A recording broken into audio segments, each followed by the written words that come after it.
Thank you, Mr. Speaker. Mr. Speaker, I rise in support of House Bill 618.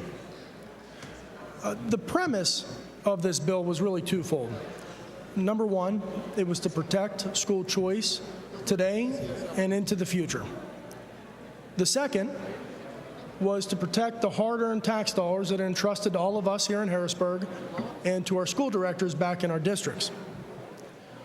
Just to give a few highlights of what 618 does, it allows for direct payment.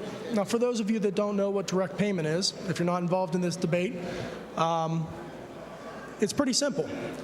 Currently, our cyber schools and our brick-and-mortar charter schools are dependent on the home school district paying them for the child that's attending there.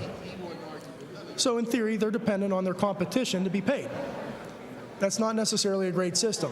So in House Bill 618, we allow that payment to come directly from the state.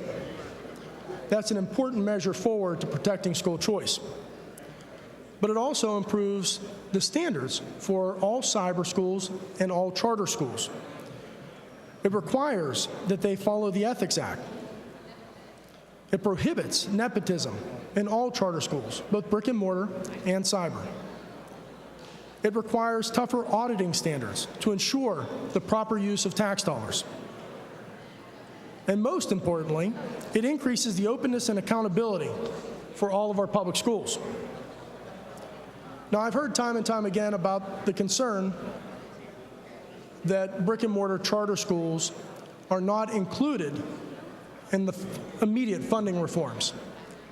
While I can appreciate that concern, and I am certainly sympathetic to it, there are some differences between cyber schools and brick and mortar charter schools. Brick and mortar charter schools are brick and mortar charter schools. They have similar cost structure to our traditional public school. Cyber schools, in theory, do not. Also, brick and mortar charter schools are approved by the local school district. Cyber schools are authorized through Harrisburg. So there is a fundamental difference. That said, I share the concerns of some of the colleagues that spoke before me, and I'll say this.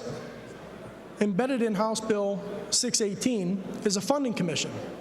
And that funding commission is going to take a look at our brick and mortar schools to determine if they are being funded appropriately.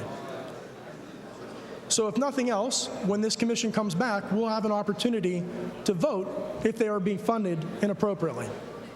So for all those reasons, and ultimately to secure school choice for families in the future, I urge a yes vote on House Bill 618. Thank you, Mr. Speaker.